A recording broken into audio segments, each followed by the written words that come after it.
a Versek Vidáman podcast, ami nem csak arról szól, hogy versekről beszélgessünk, mert verseket egyébként lehet olvasni magányosan is, de beszélni róluk sokkal vidámabb, hanem arról is szól, hogy megismerjünk embereket közelebbről, nem pedig példaképeket gyártsunk. Mai vendégem Pumped Gabó, vagy Pump Gabó, ifjabb nevén Szabó Gábor. Nézőket.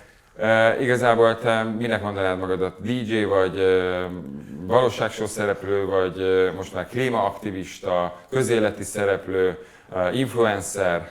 Mindegyik egyszerre. Honnan indultál te? Honnan? Közéleti szereplő. Közéleti szereplő? Figyelj csak, tök nem is szoktam kezdeni, választottam neked egy verset. Na. Nyilván magamnak ezt így sokkal nagyobban, mert én már idősebb vagyok, mint te. És ennek kapcsán szeretném, hogy beszélgessünk egy picit rólad. Jó. József Attila ászpoétikája. És esküszöm olyan, mintha rólad is szólna egyébként, Gabó. Körülbelül 100 évvel korábban írta a szerző, 1937-ben. Érzek párhuzamot köztet és József Attila között. Igen? Igen, a vers elején például rögtön ezt mondja. Költő vagyok, mit érdekel engem a költészet maga? Ez olyan, mintha te azt mondanád, hogy én celeb vagyok, de mit érdekel engem a celebség? Ja, igen. Ugye? Tehát nem igen. A poszt számít, hanem az, ami mögötte van. József Attila itt ebben a versében totál ki van akadva azon, hogy mindenki valamilyen szerepet vár tőle.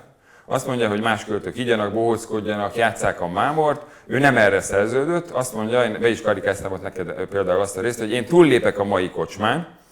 Ez például olyan, mint amikor te kilépsz a trashből, és az emberek megijednek attól, hogy hé, hát te maradjál már abban a szerepben, Gabó. Igen, általában ez szokott lenni amúgy. Ja. Hát az RTL-nél volt az, most nem akarok rosszat mondani az RTL-ről, de amikor fölvettünk egy jelenetet, és mondták mindig, hogy hát Gabó, ez nem lett olyan gabós. Legyen gabósabb. Tudod, de hát, hogyha bármit csinálok, az gabós, mert én csinálom, nem? De mégis volt el, amikor nem volt annyira gabós, és újra kellett venni, hogy még trashebb legyen a jelenet. Van itt egyébként egy olyan sor is, hogy szabad ésszel nem adom ocsmány módon a szolga ostobát. Aha. Ez magyarul annyit jelent körülbelül, hogy nem leszek bohóc csak azért, mert tapsolnak. Te bohóc lettél a pénzért tulajdonképpen? Igen. Szerintem mindenki más a mai világban, igen. Mondtad, hogy az József Attila hasonlít rám, nem gondoltam, de most így ezt a két sort elolvasva azt kell, hogy mondjam, hogy igazad volt. De egyébként mindjárt nézzük a gyerekkorodat is. A végén még azt mondja, ugye, hogy kísérje két szülője szemmel, a szellem és a szerelem. Vagyis lehet vagány, lehet valaki vagány, mint te vagy, lehet ez a test, lehet egy élmény, de legyen benne meg a szív és az ész is. És azt gondolom, hogy aki téged megismer közelebbről, az tudja, hogy benned van gógyi is, nem vagy egy hülye gyerek, és hogy van benned nagyon sok szív. Szóval József Attila nem volt egy Pumped, vagy Pumped Gabó, hogy mi mondjuk, ugye, amióta megismertünk téged, de nagyon tudta, hogy milyen az, amikor mindenki azt hiszi, hogy ismer téged, pedig csak egy szerepet lát. Ennyi a kötelező irodalom, Gabó, nyugi, most kivételesen nem büntetésből, mint a középiskolában. Van úgy, hogy valaki megismer téged, és azt mondja, hogy hoppá, basszus, te sokkal jobb fej vagy, mint az, akit hát általában ezt hát, amit a médiában eljátszunk, az egy szerep igazából, mert a mai embernek az inger küszöbe az eléggé ki van tolódva, ezért a műsorokban is adni kell a trash-t. De direkt többet nyomsz magadból, vagy tudod, hogy mire vágynak a szerkesztők már? Igen, most már nem, mert most már nem érdekel annyira, mert nincs rajtam az a megfelelési kényszer, ami mondjuk akkor volt, amikor elkezdtem csinálni ezt az egészet. Amikor mondtam, hogy József Attila és közted van valami párhuzam, akkor például arra is gondoltam, nem csak az ászpolitika kapcsán, hogy őt is fiatal korában az anyukájával és a tesóival együtt 3 évesen otthagyta az apukája. Nem volt apaképe igazából. Aha.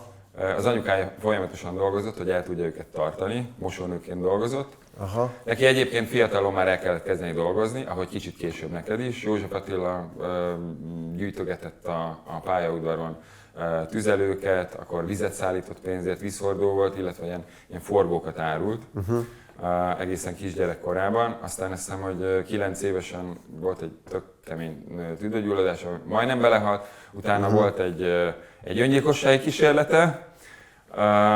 Ez hogy volt? Tessék? Hogy volt neki öngyilkosság? Úgy, hogy összeveszett a nővérével, és mérget akart inni, de tévedésből nem mérget ivott meg. így maradt meg nekünk tulajdonképpen, így József Attila. Tehát nem mindenki biztonságból indul.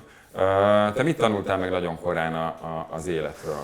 Hát figyelj, az az igazság, hogy nekem is nem volt annyira jó gyerekkorom, de azután már megtudtam azt, hogy igazából amikor leszületünk erre a földre, akkor mi választjuk a szüleinket. És mi döntjük el, hogy hova akarunk születni, és ezáltal milyen tulajdonságokat akarunk a magunkévá tenni, és milyen kihívások elé akarjuk magunkat állítani, ezt mi döntjük el odafent, és mi választjuk ki ezt Hány éve gondolod így te is? Ezt hát 1-2 éve. Ez megnyugvást jelentett neked, amikor... Igen. Vagy elengedted a haragot esetleg, amit éreztél haragot? Igen, éreztem, apám iránt éreztem haragot, de azóta már megbocsátottam neki. Mondjuk még neki ezt nem mondtam el, de most majd idén karácsonykor most fogunk már találkozni 5 év után újra, és megbocsátottam neki igazából. És, hát kellett megbocsátani neki, hogy nem volt jelen az életedben? Igen, az, hogy nem volt jelen az életemben, ami egyáltalán nem haragszom rá, hogy nem volt annyira jó apa, mert most jelen pillanatban még egy darabig én még nem akarok gyereket, és ez már mi mindenkit arra bíztatok, hogy legyen gyereke, mert 2,1 gyerek kell ahhoz, hogy a magyarok fent maradjanak, és ne telepítsék be a kínai, meg pakisztáni migránsokat. De ők jönnek maguktól is egyébként. Azt hiszem, hogy ha itt például a belvárosban közlekedtél, akkor láthatod, hogy rengeteg ilyen volt feliratú dobozos vesedonor jöhet, akár szembe is a kisebb utcákon, vagy a nagyobb utakon is. Hát mondjuk ez még mindig jobb fajta, mint hogyha mondjuk a muszlimok itt ordibálnának, és masíroznának fáklyákkal, meg zászlókkal, mert ezek legalább dolgoznak. Ettől félsz egyébként, hogy elfogy a magyar? Figyelj, igazából attól nem félek, hogy elfogy a magyar, de igazából az se baj, hogyha elfogy a magyar, vagy hogy magyarnak érezzük magunkat, mert magyarok vagyunk, és egyébként beírtam a ChatGPT-be, és körülbelül ilyen 0,pár% az esélye, hogy magyarnak születtünk meg.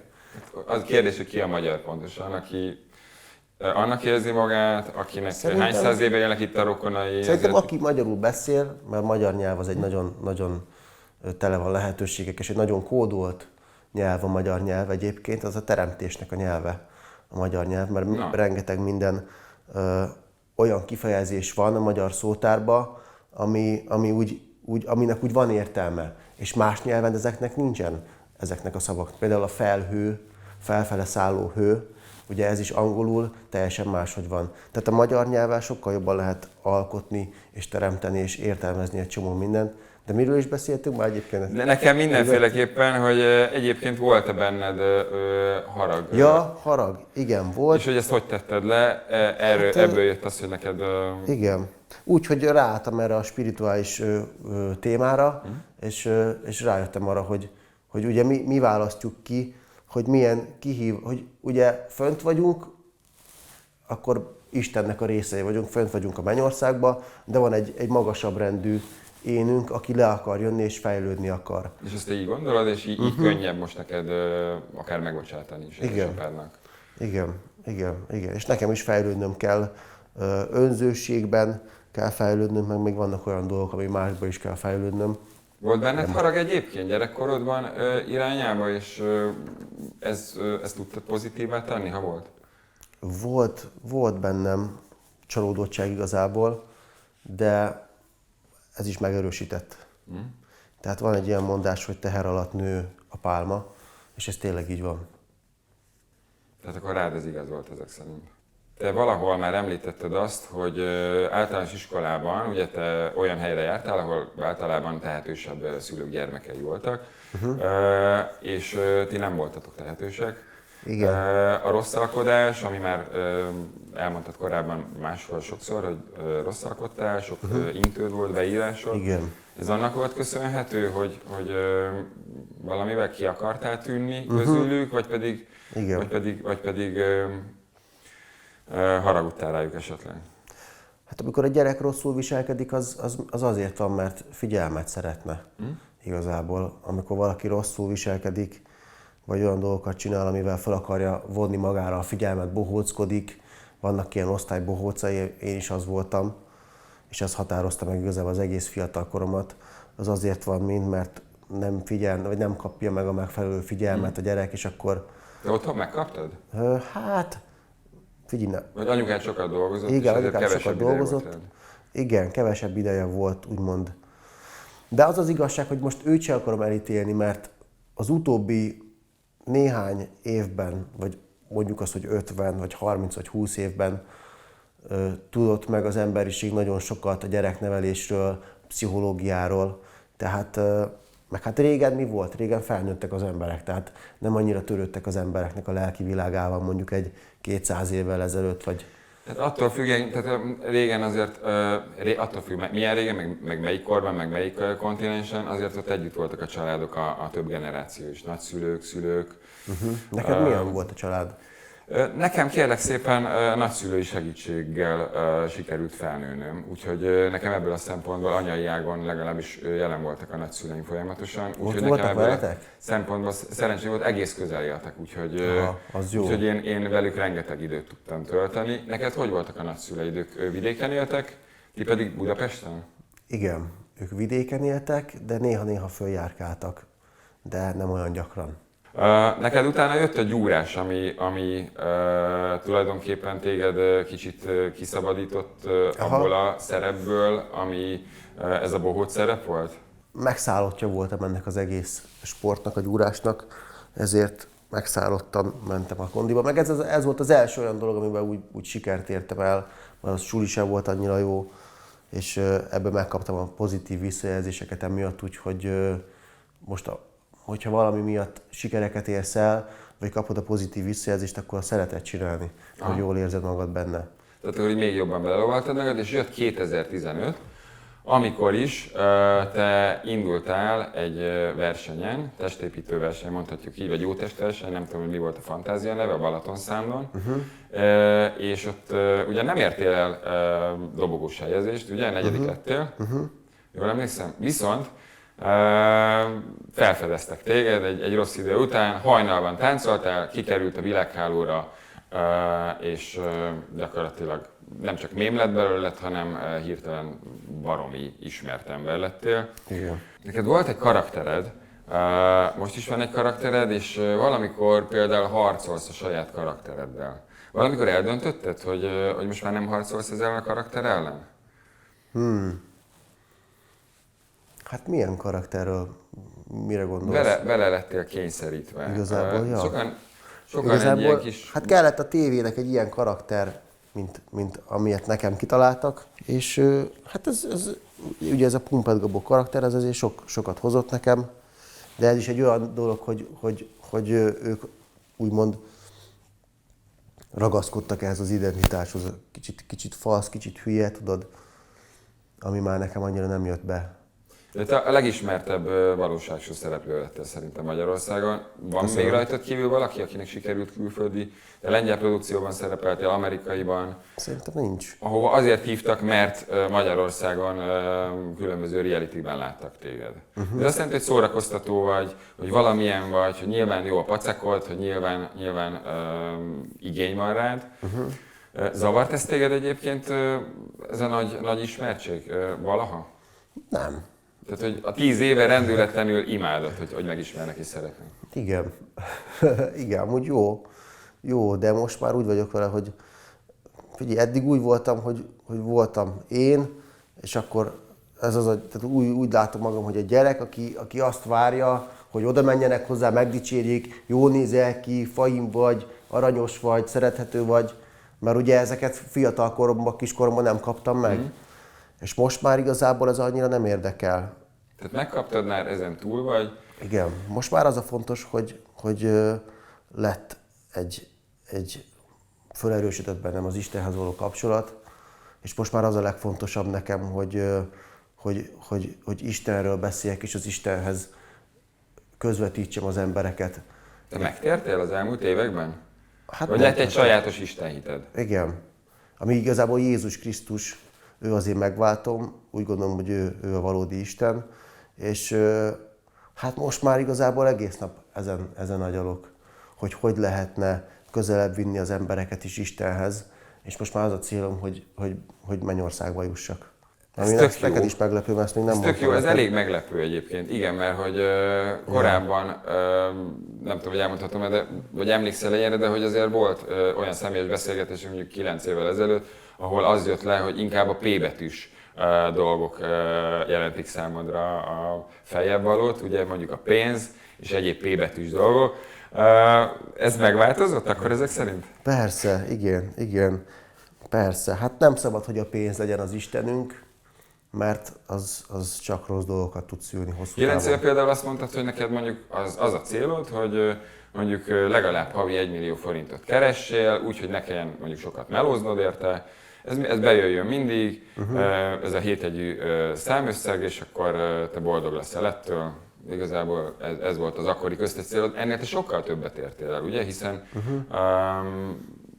egyébként van ilyen, nem tudom, hogy te észrevetted, de hogy én legalábbis így vettem ezt, hogy aki szegény, az mindig gazdag akar lenni, aki gazdag, az híres akar lenni, aki híres, az pedig azt akarja, hogy értsék meg, hogy ő is csak ugyanolyan ember, mint az összes többi. Igen. De ezeken végigmentél, ezeken a stációkon? Igen, hál' Istennek. Nem, azért még gazdagabb tudnék lenni, az még mindig. De most már ott tartunk, hogy igazából te is csak egy olyan ember vagy, aki ugyanolyan helyről jött, mint az összes többi ember, szegény sorból, de most bejött ez a hit dolog. Köztem még volt egyébként, bocsánat, egy gap, amikor klímaaktivista lettél, ez 2020 körül volt, ugye a Greenpeace is, nem tudom, hogy felkértek-e téged? Lehet, hogy én kerestem meg őket, vagy így jól jött ki. Ez egy jó együttműködés, ez még mindig tart. Nem kaptál érte pénzt, ugye? Nem, de hogy is, hát ezért nem kap senki pénzt. Hát fontos az, hogy, de ez az, hogy ugye vannak csakrák az emberben, van a gyökércsakra, a szakrális csakra, a napfonat, a szívcsakra, a torokcsakra, meg a koronacsakra, és a harmadik szem. Igen, hogy az kinyíljon, az nagyon fontos. És amíg az embernek csak a gyökércsakra, meg a szakrális csakra van érvényben, vagy az a legerősebb, addig az embert igazából ez a túlélés érdekli az, hogy tudjon baszni, tudjon hol aludni, és keressen minél több pénzt. És most kinyílt a harmadik szemed, és hogy beindult a tobozmirigyed, és most elkezdtél... Kinyílt a szívcsakrád de is. meg a napfonat az meg az, hogy tudjál drogozni, bulizni, és hogy érezd jól magad, mert ez azért arra felelős a napfonat. Ezt nem tudtam. És általában ezek a domináló csakrák egy embernél, és hogyha bekapcsolódik egy szívcsakra, az van egyel feljebb, az már egy komolyabb, ott már komolyabb dolgok indulnak el, mert akkor a szívcsakrád, akkor szeretnél adni az embereknek. Szeretnél, ami neked is be van kapcsolva, mert te egy családos ember vagy, és nagyon sokat tettél. Hát több családos ember. Igen, igen, több családos ember is vagy, és ugye fölépítettél egy házat az exednek, és nekik adtad, és ez egy nagyon gáláns dolog. És ez a szívcsakrából jön, mert a szívcsakra az csak adni akar. Igen, és csak adni akar, és feltétlenül. De hogy honnan jött neked ez hogy van egy ilyen a klíma? Nem, akkor most már klímára most térjünk vissza erre az istenhitre, és egyébként... A szívcsakra olyan, az, hogy ugye adni akarsz az embernek, és jót akarsz. Tudom, de hogy neked van most egy ilyen jézusi tanítási vonalad is, van ez a keleti vonalad is. Ebből egy ilyen sajátos vallást hoztál magadnak létre, vagy mindenből, ami szerinted működik, azt próbálod meg így egybegyúrni? Egy kicsit igen, mert az az igazság, hogy ez a hivatásos vallás, mármint a kereszténység, az igazából... Tehát a szervezett vallások, azok nem tetszenek neked? Igen. Tehát, hogy nem szereted azt, amikor azt mondják, hogy menj el mondjuk templomba? Én járok templomba, Jársz templomba, mert nagyon-nagyon jó érzés, de milyen templomba jársz egyébként? Itt van ez a Ferencesi templom, ahova szoktam járni, és van Mónos Bélen, ahol most lakok, ott van egy kicsike templom, fönt egy domb tetején, és amúgy én pont a dombra fölvezet egy lépcső, és én a lépcső előtt lakok, képzeld el. Hogy nagyon durva, hogy ott is templom mellé sikerült költöznöm, aminek egyébként nagyon örülök. És nagyon vannak már ilyen nyugdíjas barátaim, azok múltkor nem mentem templomba, és akkor mentem ki, amikor jöttek le a templomból, és mondták, hogy fekete pont, hogy nem voltam templomba. Tehát, nem tudtál felkelni, mert éjszaka melóztál? Aha, nem. Még akkor keledeztem, tudod, és mondom, most nem volt. volt. És vasárnap 10-kor kell fölmenni a kápolnába? ott szombaton délután 3-kor. Szombaton délután 3-kor. Ott ilyen helyi szokások vannak, tudod. De lehet, hogy hozzád alkalmazkodtak, mert tudják, hogy te egy ilyen éjszakai bagoly vagy, nem egy ilyen hajnali tehetnék kakas. még későbbre is, mert még az is kicsit korai volt. De basszus, tehát hogy tök érdekes, hogy eljutottunk egyébként, hogy a tánctól, az észbontokban való szerepléstől, ráadásul az észbontokban kétféleképpen is szerepeltél, hát ugye? az elején jól átbasztak az elején, mert beültettek hülye gyereknek, és ott is mondták, hogy de te nem vagy hülye gyerek, az pénzkeresés volt akkor, ugye? Tehát ez lehetőség volt. Hát figyelj, azért szerintem 50 000 forintot kaptam, úgyhogy azt még pénzkeresésnek nem mondjuk. De ez régen volt, úgyhogy az még több volt. Amúgy az volt a Többet legelső, ért. az volt a legelső műsorom, az a legelső. Neked ott volt egyébként valami a füledben? Mondták, hogy hogyan mondj hülyeségeket, vagy pedig hogy megkértek, hogy mondjál baromságot? Igen, megkértek, hogy lesznek ilyen kérdések, és majd kerüljük meg a kérdéseket, meg ne annyira mondjunk értelmes választ, tudod, hogy így legyen kicsit szórakoztató, vicces, de akkor még be tudtak hintáztatni ebbe a fasz szerepbe. Ki volt a párod, ki volt a partnered? Ismerted őt, vagy egy tényleg Ott ismertem meg. És ő tényleg tudta ugyanúgy, ahogy te, és eljátszotta, vagy... Szerintem ő is neki is. Ott mindenkinek így megmondják, hogy egy kicsit jázd a hülyét. Rá kell játszani. És És milyen volt átfordult állapotban, észbontokban szerepelni, mármint hogy a nem idézőjelben keresett tudók oldalán? Hát az a megvalósult nirvana. Figyelj, úgy éreztem magam, mint hogyha élednék a miniszter. Jó volt. Figyelj csak, most mondtad ezt a szívcsakrát, akkor menjünk ezen a vonalon, hogy hosszabb kapcsolatok kialakulását is várod attól, hogy most kinyílt a szívcsakrád, és hogy megbocsátottál például a szüleidnek, a kötődéssel sincsenek már annyira gondjaid. Várható az, ahogy az elején mondtad, hogy mindenki szüljön 2,1, ha jól emlékszem, magyar, hogy te is esetleg beadod majd vagy igába hajtod a fejedet, és esetleg számíthatunk kis gabókra a közeljövőben? Milyen terveid vannak? Figyelj, a közeljövőben még nem biztos annyira. Amikor az ember elindul egy spirituális úton, és elkezdenek kinyílani a csakrái, akkor az elején a szenvedést, nagyon nagy szenvedést okoz, mert már a bűnös élet, amilyen életet éltem addig, az már nem az, hogy nem nyújtott örömöt, de már kifejezetten rosszul éreztem magam, miközben ezeket a bűnös aktivitásokat csináltam. Nem lehet, hogy egyébként ez a sok éjszakázás, ugye az elmúlt években DJ-ként tevékenykedsz, ez valami fokú kiégéssel is jár? Mondtam neked, hogy van párhuzam József Attila és közted, ő neki volt egyébként hozott mentális problémája, amit nem tudtak még akkor diagnosztizálni, azt hitték, hogy szkizofrén, de közben borderline-os volt szegény. Kicsoda? Borderline-os volt József Attila. Igen? Igen, de nem tudták még akkor ezt diagnosztizálni. Most utólag igen, mert hogy ő járt pszichoterápiára, sőt Freud is belekerült néhány költeményébe. Úgy tudom, hogy te is járt pszichológushoz. Hozzásegített a pszichológus téged egyébként? Nagyon sokat. Ahhoz, hogy igen. erre a spirituális útra lépj? Igen, a dr. Nagy Tiborhoz jártam, most már kevesebbet, de nagyon és egyébként amikor voltunk Afrikában, a Zolinak a barátja, te is ismered a Zolit. Herceg Zoltán, divattervező. Igen, innen is üdvözöljük, és a mai napig hálás vagyok a Zolinak, hogy eljutatott engem a Tibihez, és a Tibihez akkor ott jártam. Mikor kellett hozzám menned? Volt valami kiégéses szakaszod? Hát akkor eléggé szarul éreztem magam a Pumpedék után, mert... Hát, Pumpedék egy reality volt, igen, ami az RTL Spike-on ment, és hát Győzike után rólad neveztek el egy valóságsót Magyarországon másodjára, igen, és ott viszonylag komoly ilyen vélt vagy valós nézeteltéréseid voltak, akár az exeddel is. Igen, igen. Hát figyelj, a Pumpedéket én nem bírom megnézni. Elkezdem nézni, csak a best of-okat YouTube-on, és annyira ki vagyok borulva. Mitől? Hát, hogy viselkedtem ott, és hogy miket csináltam. De ez köszönhető volt annak, hogy mit kértek tőled, vagy nem kértek, de azt gondoltad, hogy van egy elvárás? Ott elég erősen kértek is, meg volt is elvárás, meg ott szerették a feszültséget, a balhét. Hát nyilván a valóságshow mozgatórugója, hogyha van konfliktus, igen, de ezek szerint akkor azt már nem szereted. Nem. Nem feltétlenül így ez. Igen, hát az az igazság, hogy amúgy hálás vagyok azért a realityért, mert van is egy ilyen, tudod, hogy ha meg nem lett volna olyan proli, akkor lehet, hogy nem lett volna annyira nézett, vagy nem lett volna annyira sikeres.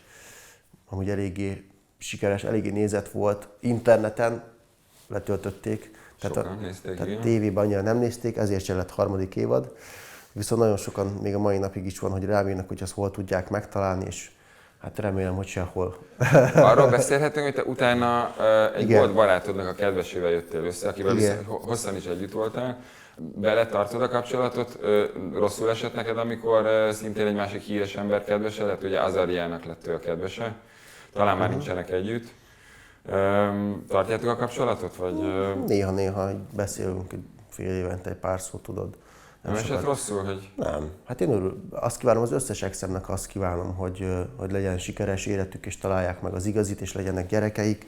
Mert hogyha nem, akkor majd nyitok egy nagy házat, ahova az összes exem be tud költözni, akinek nem lett családja, vagy nem lett gyereke. Basszus. Azon gondolkodtam még egyébként, hogy rajtad kívül kinek van még ilyen híres luksógora Magyarországon. És Bocskor Gábor jutott eszembe, mint párhuzam. Ugye neki Várkonyi Andréától született gyermeke, és Várkonyi André, a férje Mészáros Lőrinc. Úgyhogy... Ezt nem tudtam.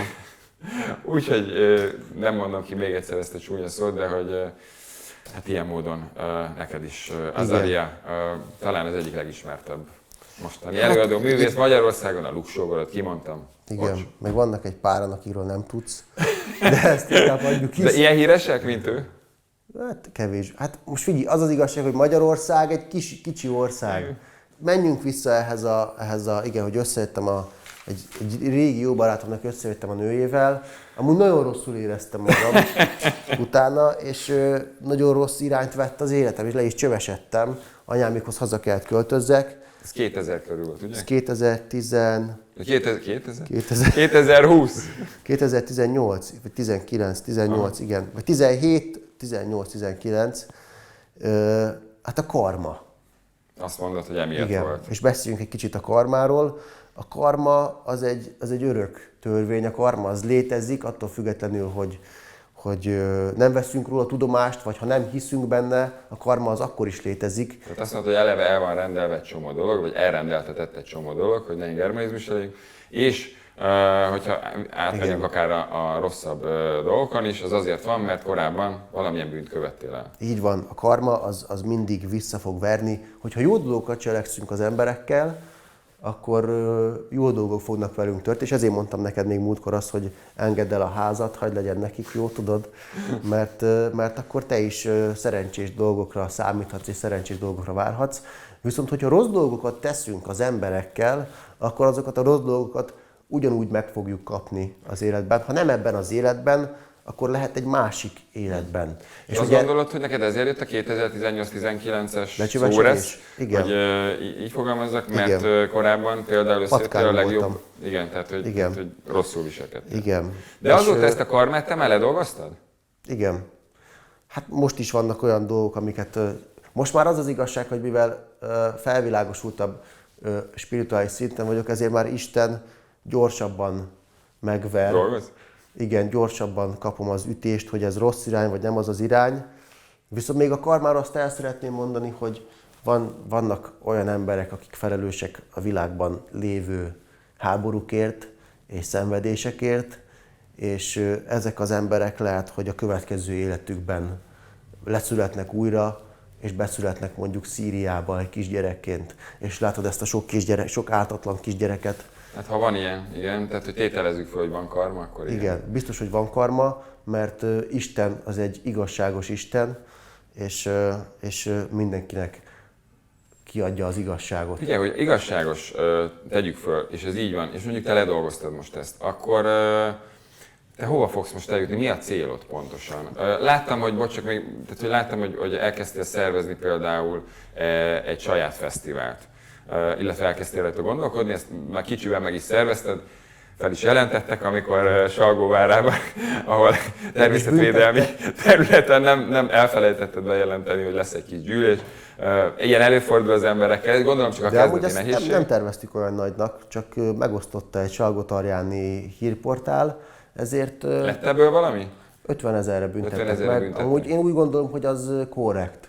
Az fine, az korrekt. Csináltatok egyébként ott valami, nem tudom, hangzavart, vagy szemeteltetek? Vagy... Még a szemetet azt összeszedtük aznap, meg másnap Egerből visszamentünk Salgótarjánba, és még egyszer összeszedtük az utolsó kis cigicsikeket is, amik már nem is mi dobáltunk el szerintem.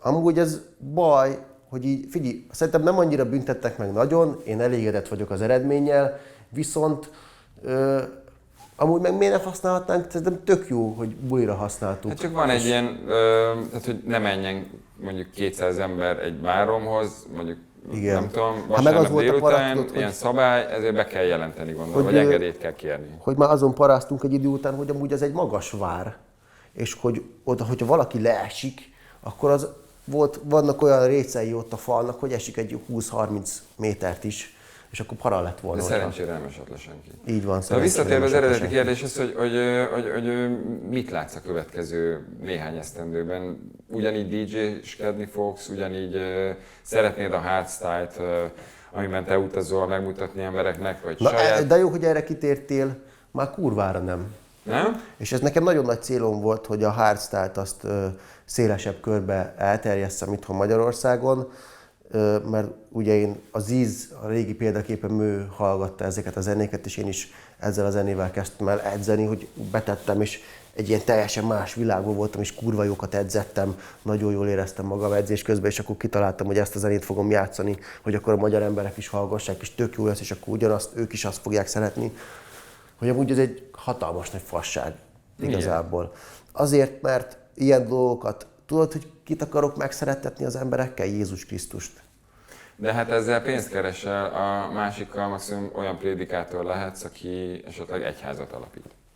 A másikkal, tehát hogyha Jézus Krisztushoz közelebb viszem az embereket, akkor arra számítok, hogy Mennyországba kerülök én is. De és itt lennék, pénzt kell keresned, és hát, igen. valamivel el kell tartanod magad. Abba akarod hagyni a DJ-skedést? Ez azt jelenti? Nem akarom abba hagyni. Nagyon jó az, hogy alapvetően azt gondolom, hogy jók a bulik. Csak egy kicsit magasabb szinten kéne, hogy ezeket csináljuk, hogy nem mindenki bedrogozzon, bepigyáljon, egy kicsit lassuljunk le, kicsit lassabb zene menjen, gyógyító frekvenciák menjenek. Rengeteg olyan zene van, ami ezek az új hardstyle-ok már egészen, azt kell, hogy mondjam, hogy egészségtelen frekvenciák vannak benne, és ezeket én nem fogok... De ezeket te nem is játszod? Nem játszom ezeket, nem is fogom, úgyhogy nem fogok tovább menni a trendekkel. Akkor mi a cél, hogy másfajta stílust... Most egy meditáción dolgozom, egy vezetett meditációt írok már egy ideje, egyébként már szerintem ilyen, most már kész van, úgy majd átküldöm neked is, hallgass meg, mert kíváncsi vagyok, mit gondolsz. Szerintem nagyon jó. Ez gyógyítja az embert, a meditáció az gyógyítja az embert, beindítja a testnek az öngyógyító folyamatait. Rengeteg tanulmány van, hogy rákos betegeket gyógyítottak meg meditációval, a Balogh Béla. Erre kíváncsi vagyok. Tehát, hogy igazából te így akarsz zenélni, ilyen meditációs, gyógyító jellegű zenével akarsz foglalkozni? Igen. És ezzel akarsz pénzt keresni? Ezzel lehet? Figyelj, más dolgokkal is akarok pénzt keresni, nem az a lényeg, hogy elszedjem az emberektől a pénzt, nyilván meg akarok élni valahogy, de vannak más csatornák is, amiből én jól el vagyok. Ebben igazából az a cél, hogy ugye ez a szívcsakra, hogy jót akarsz tenni az emberekkel, jót szeretne az, hogy meggyógyítsál valakit, vagy jobb flasheket adj neki. De mellette ott van, én megnéztem a honlapodat, ahol például szerintem baromi jó marketinges is vagy, nem tudom, hogy ki segít neked ebben, de hogy például lehet rendelni tőled személyre szabott edzést, személyre szabott üzeneteket. Igen. Ezeket nem ingyen csinálod nyilván, hiszen az idő pénz, de hogy gyakorlatilag tök jó kihasználod azokat a lehetőségeidet, amiket így 2015 óta folyamatosan építettél. Ugye gyakorlatilag egy táncoló, izmos srácból, akit megismert már akkor ugyanegy ország, meg a nevedet legalábbis, biztos, hogy 60 alatt legtöbb magyar ismeri. Az öregek is ismernek a Farm után már az Jó, is. persze. Ismernek az idősek is, de hogy most... Hát már lassan én is az a korosztály vagyok, már most lettem 30 éves. Most egy 30 nyugigabból, még azért az ödém. De hogy még mindig nem tudom, mivel fogsz pénzt keresni a DJ-skedésen és a meditációs zenejátszáson kívül. Milyen jövőképed van? Most én jövőre mézet akarok csinálni, saját mézet. Méhészkedni elkezdtél? Van egy ismerősöm, aki ott közelben méhészkedik, és nagyon olyan finom mézeket csinál, hogy kóstoltam, és megőrültem tőle, ilyen mánás, meg gyömbéres, mert hozok neked is, kurva jó. És ja, méheket akarok csinálni, mert a méz is, az is már egy kicsit ilyen Isten közelibb dolog, ugye a természet. Hát a méhek azok csinálják a mézet maguktól. Hát És méhek nélkül valószínűleg az emberiség is kihalna, úgyhogy igen. ha nem poroznak be a világot, akkor viszonylag nehéz lenne ennyi embert eltartani a Földnek. Igen. Meg figyelj, hogyha nem akarsz, szerintem az, hogy az emberek a pénzre célként tekintenek. De idáig te is célként tekintettél, azért nagyon sokáig. Igen, de a pénz az egy eszköz. Így van, de most de te tök jól kitaláltad ezt az egészet, és nagyon jól használtad ezt a lehetőséget, amit kaptál. Nagyon jól éltél vele. Nem lehet azt mondani, hogy nem tudom, tehát, hogy a DJ-skedés, az összes valóságshow, az, hogy te fitness influencer vagy, és azzal keresel pénzt, amit szeretsz csinálni gyakorlatilag. Igen. Ráadásul viszonylag kevés energiabefektetéssel. Ez azt jelenti, hogy van gógyid, és hogy tényleg. Figyelj, még azért így is elég lustának mondom magam, tehát hogyha többet csinálnék, akkor már nagyon-nagyon gazdag ember lennék. Most még nem tartom magam gazdag. A kényelmesség azért megmaradt. Igen, az megmaradt, de hát az a farmon is megvolt a kényelmesség. Oké, de ez egy szerep volt, és az egy műsor volt. Viszont arra nem válaszoltál, hogy gyermek terén most ugyan nem akarsz, de a közeljövőben már gondolkozol igen, rajta? Most még egyébként ugye a világnak a bizonytalanságából kialakult dolgok miatt egyelőre még nem akarok gyereket, de aztán majd valamikor hogyha ez kicsit lecsendesül, hogy nézzük meg, hogy hát ez az egész dolog, ez a harmadik világháború, ne is mondjuk ki, mert mindent, amit kimondunk, azt tehát a rezgésként kiadjuk az univerzumba, és úgyhogy negatív dolgokról beszélni, az annyit tesz, hogy a negatív dolgokat erősíti, úgyhogy pozitív dolgokra kell beszélni. A szavak teremtő erejében. Igen, így van. És az az igazság, hogy akkor bele is térek ebbe, hogy most nagyon közel vagyunk ahhoz. Egyébként amilyen közel van a pokol, olyan közel van a mennyország is, és technikailag, meg minden szinten elértünk egy olyan szintre, hogy igazából lehetne a földi mennyországot meg tudnánk teremteni, úgyhogy azon kell dolgozzunk, hogy ez létrejöjjön. És akkor az előző kérdésedre is visszamennék, amikor kérdezted, hogy mit tervezek, vagy milyen bulikat tervezek, egy kicsit ilyen mennyei flashekbe kéne így átevezzünk. Igen, az az igazság, hogy most, amit dolgozunk, ez az, hogy nem annyira, tehát rengeteget dolgozunk, és néhány ember van, aki a munkánknak a gyümölcséből hasznot élvez. Na, ez már egész politikusan hangzik most. Igen, hát vannak olyan emberek, akik haszonélvezői a mi munkánknak, most ebben ne is menjünk bele egy kicsit mélyebb szinten, de hogy kevesebb, tehát úgy kéne dolgozni ideális esetben, dolgozunk ősszel, télen, tavasszal, és nyáron meg flashelgetünk. És akkor is elmentünk dolgozni, növényeket termesztünk, beállunk a pultba, bemegyek giroszt sütni, tudod, egy napig, aztán bulizok 2 napig, aztán bemegyek a koktélosba, csinálom a koktélokat. Tehát képzeld el, az egészet. Te ezt most megteheted? A mostani, amit elértél eddig az életben, életkörülményeidnek és munkáidnak és lehetőségeidnek köszönhetően? Megtehetek bármit igazából, csak hogy az életünket kell, tehát itt most nem azt mondom, hogy én ezt fogom csinálni, hanem hogy ha úgy ki tudnánk alakítani egy zárt közösséget, ahol az embereknek le van osztva, hogy mikor mit csinál, és hogy mikor tud pihenni, akkor igazából nem kéne olyan sokat dolgoznunk, és ki tudnánk használni a nyarat úgy. Tehát egy kommunát szeretnél építeni, amelyik ősztől tavaszig melózik, mint az állat, igen. És utána 3 hónapra szabadságra megy, pihenőre megy. Vagy nem pihenőre, már akkor is melózni fogunk, csak akkor meg tudjuk élni a nyarat. Úgy, mintha egy mennyországban élnénk, és ez nem egy kommuna, egész Magyarországot át kéne így alakítani. Úgyhogy, mennyi esélyt látsz arra, hogy ez így megtörténjen a következő? Nagyon sokat. 8 esztendőben vagy 10 esztendőben mondjuk. Nagyon sokat. Nagyon sokat. Úgyhogy jövőre én elkezdek. De mit teszel érte? Arra gondoltam, hogy alapítanék egy politikai pártot is akár. És te, mint pártalapító... Figyelj, rengeteg dolgot lehet csinálni igazából, hogyha az embereknek a fejébe átalakul egy-két dolog, akkor szerintem nagy sikereket lehetne elérni ebbe. Kiket szeretné megfogni, a fiatalokat, vagy úgy Mindenkit. tüzelmen mindenkit? Mindenkit, és nem is szeretném azt, hogy mindig csak a fiatalokról szóljon minden, mert én most ugye vidékre leköltöztem, már többször ezt beszéltük, és jóba lettem, idősebb. Van egy Mártika néni, szomszédom, ő nagyon aranyos, hogyha nem vagyok otthon, segít nekem kihúzni a kukát, hogy elvigyék a szemetet. Tehát Hát ez jó szomszédok között, ez így megy egyébként. én ezt nem tudtam. Itt Pesten ez... Egyébként Itt igen, Pesten vidéken... csak az, hogy feljelentgetnek, meg kihívják rám a rendőröket, meg dörömbölnek az ajtó, hogy halkítsam le a zenét. Ez családi házban vidéken ritkán fordul elő, hogyha nem túl közelik a szomszédok ezek szerint. Igen. Szóval pártot alapítasz tulajdonképpen... Nem biztos, mert nem akarok sokat melózni, hogyha az aktuálisan uralkodó politikai pártra rá tudjuk erőltetni az akaratunkat, akkor nem kell. Ki legyen ez a párt, ez az aktuálisan? Nekem teljesen mindegy igazából, hogy ki az a párt. Hogyha a mi érdekeinket képviseli, akkor... És találsz most ilyen pártot Magyarországon, aki a te érdekeidet, illetve szerinted közös többségünknek az érdekét óhatja képviselni? Hát jó lenne. Jó lenne, Jó lenne, hogyha lenne egy olyan párt, aki nem csak ki tud állni a kamerák elé és tudja nyomni a szöveget, vagy elmegy az Európai Parlamentbe és ott nyomja a szöveget, vagy... Mert egyfolytában azt hallod, hogy na most ez jól megmondta annak, akkor most lesz valami. És amúgy mit történik? Semmi.